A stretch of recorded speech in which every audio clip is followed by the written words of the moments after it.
सावरकर जी ने यही कहा था। स्वतंत्रता की उनकी जो कल्पना थी उसमें जैसे जो जो उत्तम उदात्त उन्नत महन मधुर वह सब स्वतंत्रता भगवती तेरे साथ इस भूमि पर आएगा, ये उनकी आशा थी। और तंत्र के बारे में उन्होंने बहुत गहन विचार करके बातें कही।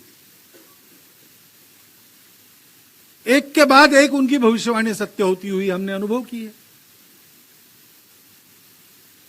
स्वतंत्र भारत हुआ तब उन्होंने कहा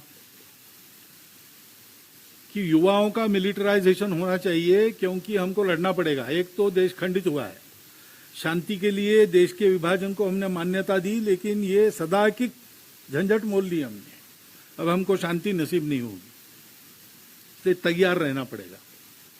उस समय भारत के शायद संरक्षण विभाग में विचार ये चला था कि अब तो सेना की कुछ आवश्यकता नहीं, तो क्यों न कुछ फैक्ट्रीज लगाई जाए जिसको सेना चलाए।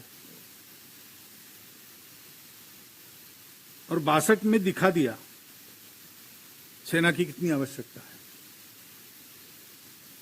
तब से बातें बदली, लेकिन अभी अभी तक यही चल रहा था कि सुरक्षा नीति चलेगी परराष्ट्र नीति के पीछे पीछे।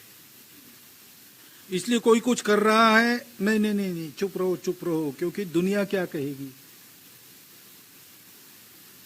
अब 14 के बाद पहली बार अनुभव आ रहा है कि परराष्ट्र नीति सुरक्षा के पीछे पीछे चलती है। तो अगर लोगों को लगता है कि ये सावरकर जी का युग आ रहा है, तो इसमें कोई गलत बात नहीं है, क्योंकि ये देशभक्ति का युग है। ये अपने राष्ट्रीयता के गौरव और असली पहचान का युग है।